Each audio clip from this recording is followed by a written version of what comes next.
नमस्कार बॉस, स्वागत है आपका। मैं हूं आपके साथ नेहा दुबे। बुलेटिन की शुरुआत करते हैं जम्मू कश्मीर की खबर के साथ। बता दें आपको, जम्मू कश्मीर से बड़ी खबर आ रही है जहां पे बड़ा एक्शन हुआ है। कठुआ में दिखे हैं 4 संदिग्ध। महिला ने सुरक्षा बलों को दी जानकारी। सर्च ऑपरेशन जारी है। पहलगाम हमले में शामिल आतंकी को घेरा गया। आसिफ के घर को उड़ाया गया। जम्मू कश्मीर के कठुआ जिले की हीरानगर सेक्टर में सुरक्षा बलों ने एक बड़ा ऑपरेशन शुरू कर दिया है। ये कार्रवाई पहलगाम में हाल ही में हुए आतंकी हमले के बाद से की जा रही है, जिसमें 26 लोगों की मौत हो गई थी। बढ़ती सुरक्षा चिंताओं के बीच इलाके को हाई अलर्ट पर रखा गया है। सूत्रों के अनुसार ये सर्च ऑपरेशन तब शुरू हुआ जब एक महिला ने पुलिस को जानकारी दी कि उसने इलाके में 4 संदिग्ध लोगों को देखा है। महिला की सूचना के बाद इलाके में हड़कंप मच गया और सुरक्षा बल तुरंत हरकत में आ गए। जम्मू कश्मीर पुलिस की स्पेशल ऑपरेशंस ग्रुप एसओजी मौके पर पहुंच गई। स्थानीय पुलिस के साथ मिलकर सघन तलाशी अभियान चला रही है। इलाके की घेराबंदी कर रखी है। हमले में शामिल आतंकवादी आसिफ शेख का घर देर रात ब्लास्ट में उड़ा दिया गया। बताया भी जा रहा है कि सेना, सीआरपीएफ और पुलिस का दस्ता आसिफ के घर पहुंचा था। जांच में कुछ विस्फोटक मिले हैं जिन्हें डिफ्यूज करने के लिए ब्लास्ट किया गया। तो बड़ा एक्शन जम्मू कश्मीर में देखने के लिए मिल रहा है। ज्यादा जानकारी के साथ शेख दाऊद हमारे संवाददाता फोन लाइन पे जुड़ गए हैं। शेख, जानना चाहेंगे आपसे कि इस वक्त किस तरह का एक्शन देखने के लिए मिल रहा है कश्मीर में। बिल्कुल, जिस तरह आपको पता है कि पिछले एक हफ्ते से जम्मू कश्मीर में जिस तरह जो हालात बने हैं, तो लगातार अब कोशिश ये हो रही है कि जिसने ये हर वहाँ पे अटैक किया है, चाहे उसमें लोकल मिलिटेंट हो या जो फॉरेनर हैं, तलाशी कार्रवाई बड़े पैमाने पे जारी है। कल एक जम्मू के सांबा में भी एक लेडीज ने कुछ मिलिटेंटों को फॉरेस्ट में देखा है और उसके बाद उसने तुरंत जो कंसर्न पुलिस स्टेशन है वहाँ पे इंफॉर्मेशन दी और उसके बाद वहाँ पे Jammu Kashmir police, SOG, army और सीआरपीएफ, बीएसएफ ने एक ज्वाइंट ऑपरेशन लॉन्च किया है ताकि जो ये जंगल में छुपे बैठे मिलिटेंट है उनकी तलाशी कार्रवाई अभी भी जारी है। और आपको मैं बताता चलूं कि जगह जगह पे इस वक्त सर्च ऑपरेशन चल रहा है ताकि और किसी किस्म का जो वाक़ा पेश न आए। जी, टॉप लश्कर कमांडर अल्ताफ लाली ढेर कर दिया गया है और लश्कर के कई आतंकियों के घर को ध्वस्त किया गया है। इस बारे में क्या जानकारी है आपके पास?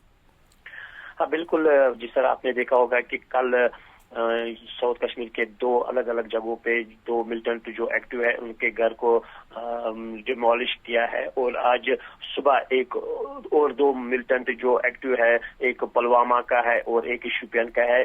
जो 2 मिलिटेंट है, एक 2022 में एक्टिव हुआ है और जो शोपियान का है वो 2024 में पाकिस्तान चला गया है। तो कहीं ना कहीं सिक्योरिटी फोर्स को ये शक पड़ा है कि शायद इन 2 मिलिटेंटों का भी हाथ इस पहलगाम अटैक में है, तो इसलिए इनके जो घर है उनको नेस्त नाबूद कर दिया गया है। जी बिल्कुल, बहुत शुक्रिया आपका शेख, तमाम जानकारी हम तक पहुंचाने के लिए। तो जाहिर तौर पर आपको बता दें कि जो आतंकी है उनका घर ध्वस्त किया जा रहा है। लश्कर के आतंकियों का घर को ध्वस्त किया और साथ ही टॉप कमांडर अल्ताफ लाली को भी ढेर कर दिया गया।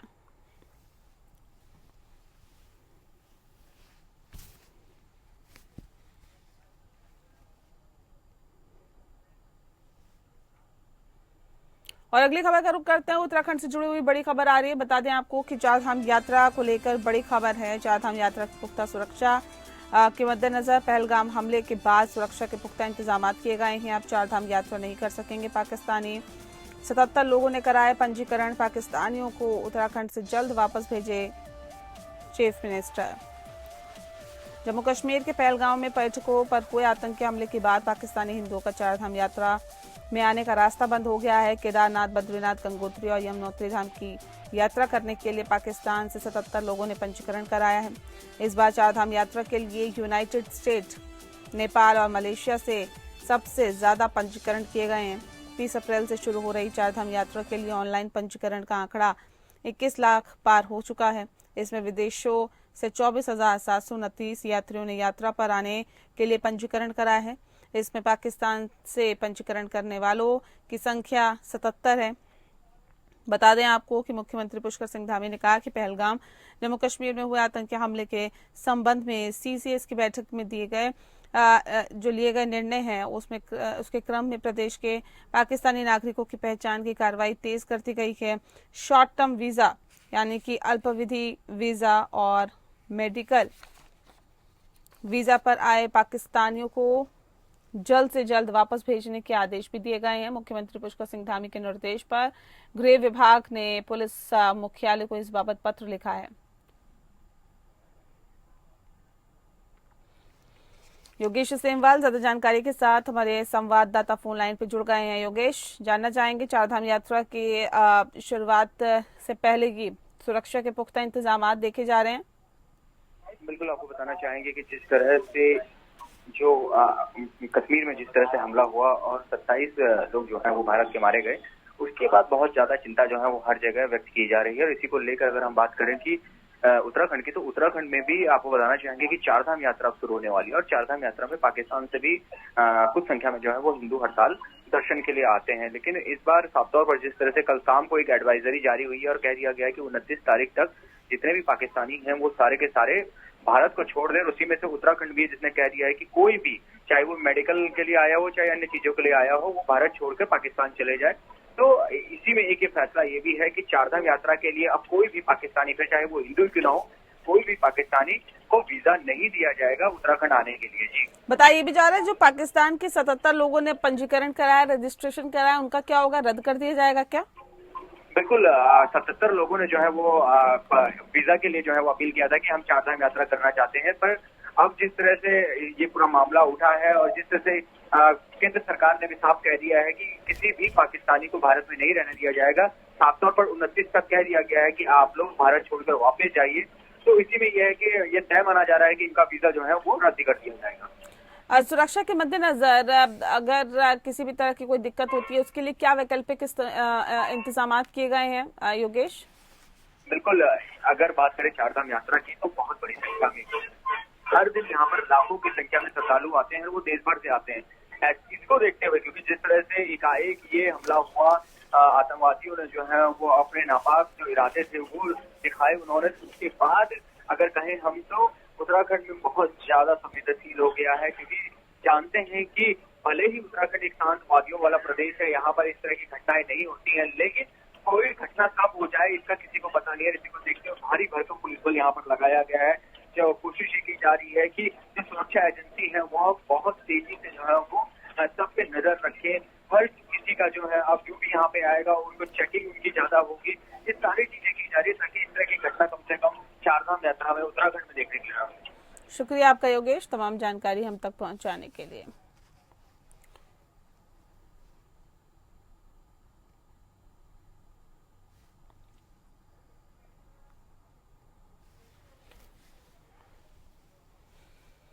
और चलिए इस बीच एक और बड़ी खबर का रुख कर रहे हैं। मनी लॉन्ड्रिंग से जुड़े हुए इस वक्त की बड़ी खबर आ रही है। जमीन के बदले नौकरी से जुड़े हुए मनी लॉन्ड्रिंग का मामला है। मामले में आज राउज एवेन्यू कोर्ट में सुनवाई होगी। दाखिल सप्लीमेंट्री चार्जशीट पर संज्ञान लेने पर सुनवाई करेगा। ईडी ने अपनी चार्जशीट में लालू यादव परिवार को बनाया है आरोपी। लालू यादव, राबड़ी देवी, मीसा भारती, तेजस्वी यादव को बनाया गया है आरोपी। जमीन के बदले नौकरी से जुड़े हुए मनी लॉन्ड्रिंग के मामले में राउज एवेन्यू कोर्ट में सुनवाई होगी। ईडी द्वारा दाखिल सप्लीमेंट्री चार्जशीट पर संज्ञान लेने पर सुनवाई करेगा। ईडी ने अपनी चार्जशीट में लालू प्रसाद यादव, मीसा भारती, तेजस्वी यादव, तेज प्रताप यादव को आरोपी बनाया। पिछली सुनवाई में ईडी ने कोर्ट को बताया था कि मामले में 4 लोगों के खिलाफ मुकदमा चलाने के लिए सेक्शन का इंतजार किया जा रहा है।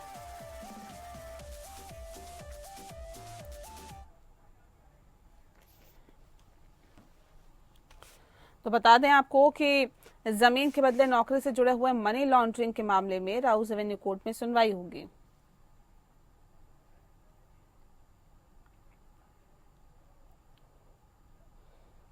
तो बड़ी खबर इस वक्त की।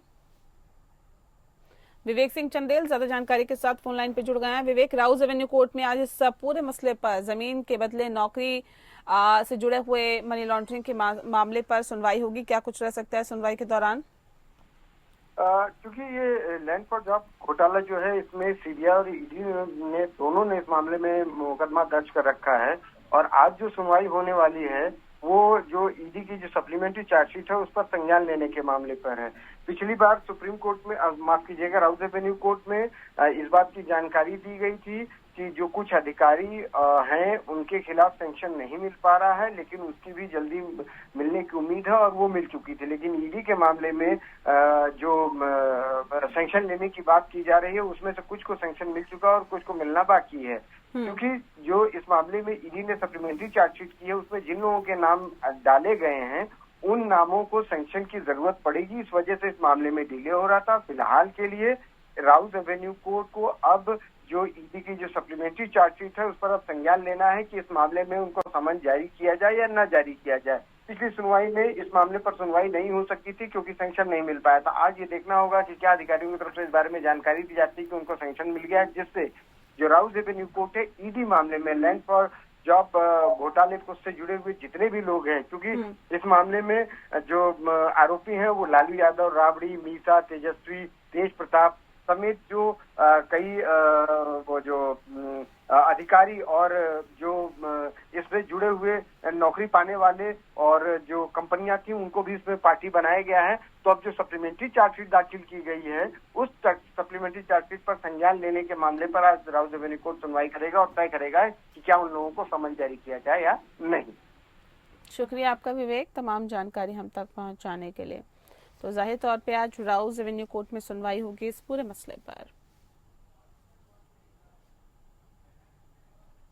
इस बीच एक बड़ी खबर राजस्थान से आ रही है। राजस्थान में आपको बता दें कि एक्शन में ईडी दिखाई दे रही है। बड़ी खबर इस वक्त की, राजस्थान में 10 ठिकानों पर ईडी की छापेमारी हुई है। पीएनबी से जुड़े हुए मामले को लेकर ईडी की बड़ी कार्रवाई देखने को मिल रही है। पंजाब नेशनल बैंक से करोड़ों रुपए की धोखाधड़ी के मामले में गिरफ्तारी हुई है।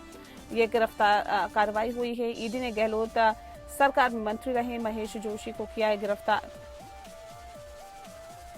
राजस्थान में ईडी लगातार एक्शन में है। इस दौरान ईडी ने 10 ठिकानों पर एक साथ रेड डाली है। इसी के साथ प्रदेश में ईडी के एक्शन से एक बार फिर से हड़कंप मच गया है। कार्रवाई पंजाब नेशनल बैंक से करोड़ों रुपए की धोखाधड़ी के मामले में की गई है। इस दौरान ईडी की बीकानेर, हनुमानगढ़ और जयपुर समेत स्थानों पर कार्रवाई चल रही है। इसको लेकर अभी तक ईडी ने कोई खुलासा नहीं किया है। बता दें कि ईडी ने गहलोत सरकार में मंत्री रहे महेश जोशी को गिरफ्तार किया था। राजस्थान में इस महीने ईडी काफी ज्यादा एक्टिव रही। इस दौरान लगातार ईडी की कार्रवाई देखने को मिली और इस बीच पंजाब नेशनल बैंक से करोड़ों रुपए की धोखाधड़ी करने के मामले में ईडी ने फिर से बड़ा एक्शन लिया। इस घोटाले में गंगानगर का अमनदीप चौधरी मुख्य आरोपी है। वहीं इस मामले में एसीबी भी जोधपुर में प्रकरण भी दर्ज कर चुकी है। उधर ईडी ने शुक्रवार को बीकानेर, हनुमानगढ़, जयपुर समेत राजस्थान के 10 ठिकानों पर एक साथ रेड डाली, जहां अभी भी कार्रवाई जारी है। हालांकि रेड को लेकर अभी ईडी ने कोई खुलासा नहीं किया है।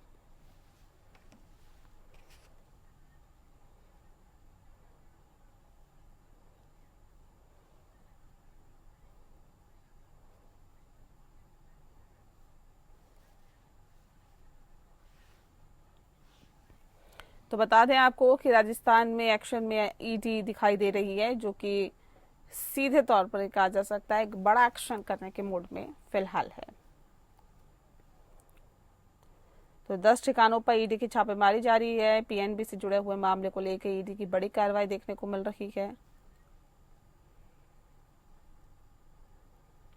बताया भी जा रहा है कि पंजाब नेशनल बैंक से करोड़ों रुपए की धोखाधड़ी मामले में गिरफ्तार किया गया है और महेश जोशी को ही गिरफ्तार किया है।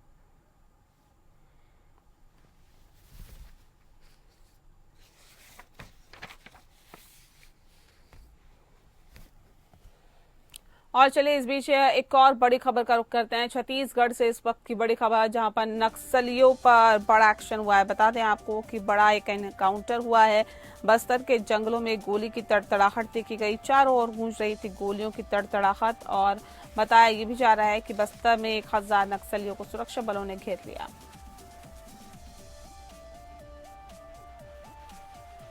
तो बड़ी खबर इस वक्त की छत्तीसगढ़ से। छत्तीसगढ़ पुलिस का बस्तर में चलाया जा रहा है नक्सलियों के खिलाफ ऑपरेशन। बीते 40 सालों का सबसे बड़ा एनकाउंटर माना जा रहा है। पुलिस सूत्रों की माने तो इस ऑपरेशन में तेलंगाना, महाराष्ट्र और छत्तीसगढ़ से 10,000 से ज्यादा पुलिसकर्मी शामिल है। कारेगुटेल के जंगलों में मुठभेड़ चल रही है और असल में ये गांव है जिसके बगल में एक पहाड़ी श्रृंखला है। ये श्रृंखला 145 किलोमीटर के दायरे में फैला हुआ है, जिसमें लगभग 40% हिस्सा जिला मुलुगु तेलंगाना में आता है और लगभग 60% हिस्सा बीजापुर छत्तीसगढ़ में आता है। आईजी बस्तर की पी सुंदरराज ने माना है कि नक्सलियों के battalion number 1 Telangana state committee और दंडकारण्य के मेंबर वहां हो सकते हैं। सूत्रों के मुताबिक नक्सली देवा बटालियन नंबर 1 को लीड करता है।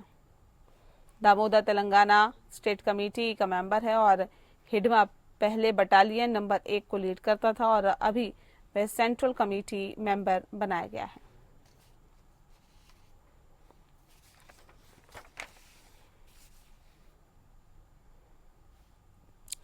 पीयूष मिश्रा आजाद जानकारी के साथ छत्तीसगढ़ से हमारे संवाददाता फोन लाइन पर है। पीयूष, जानना चाहेंगे आपसे नक्सलियों के खिलाफ ये बड़ा ऑपरेशन कैसे चलाया जा रहा है और कितना फायदा इसका मिलता हुआ दिखाई दे रहा है?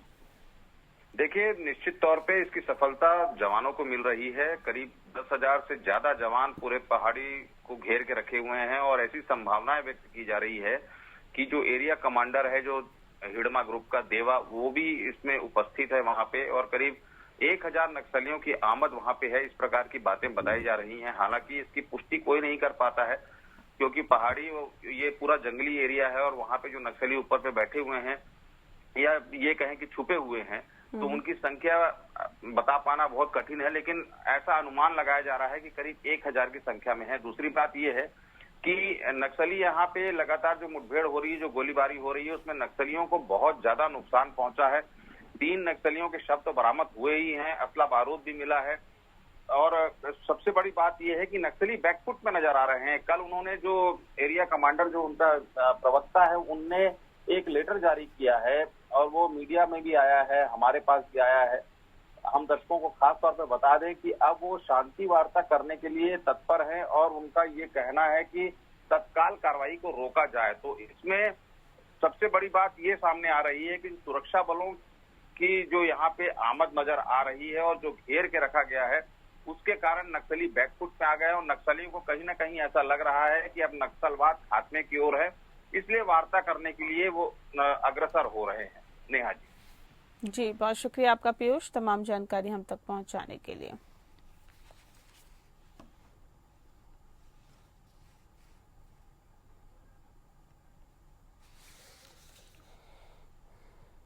और अगली खबर का रुख करते हैं। अखिलेश यादव का बयान आया है पहलगाम हमले को लेकर। इस आतंकी हमले को लेकर अखिलेश यादव ने अपना बयान दिया। दरअसल बता दें आपको कि उन्होंने कहा है कि आतंकियों को सिर्फ नहीं मारा जाए बल्कि उसको मदद करने वालों पर भी कार्रवाई और कड़ी कार्रवाई होनी चाहिए। अखिलेश यादव ने कहा कि देखिए, ये कई कदम है, कुछ कदम जो लिए हैं उनमें अभी समय लगेगा। मान लीजिए अगर पानी रोक देंगे, अगर आप पानी रोकेंगे तो पानी एक दिन में नहीं रुकेगा। कोई स्विच नहीं है जो आप ऑफ कर देंगे, उसके लिए समय लगेगा और यदि समय लगेगा तो पाकिस्तान न जाने क्या क्या करेगा। पाकिस्तान जैसा देश जो कमजोर दिखेगा वह कहां कहां जाकर के नहीं गिड़गिड़ाएगा। यूक्रेन में जाकर गिड़गिड़ाएगा, जो उसके मित्र देश है उसके सामने जाकर गिड़गिड़ाएगा। ये जो फैसला है, फैसले तो हुए हैं लेकिन फैसला इम्प्लीमेंट होने में अभी वक्त लगेगा।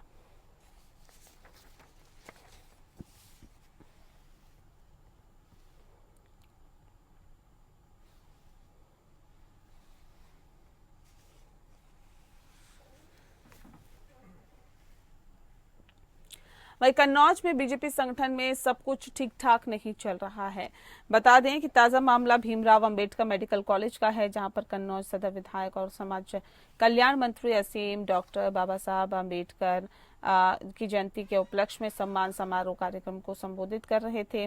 तभी भारी संख्या में भाजपा कार्यकर्ता मंत्री असीम तरुण का विरोध करने लगे और असीम अरुण मुर्दाबाद और मंत्री तेरी तानाशाही के नारे लगाने लगे। कार्यक्रम स्थल पर अफरा तफरी मच गई। कार्यकर्ता जमकर हंगामा करने लगे और नारेबाजी करने लगे। मंत्री की सुरक्षा में लगे पुलिस फोर्स के जवान कार्यकर्ताओं को समझाने का प्रयास करते रहे, लेकिन कार्यकर्ता मंत्री की कार्यशैली से नाराज होकर उग्र विरोध प्रदर्शन करने लगे। कार्यक्रम में यूपी सरकार मंत्री और प्रभारी रजनी तिवारी मौजूद थी।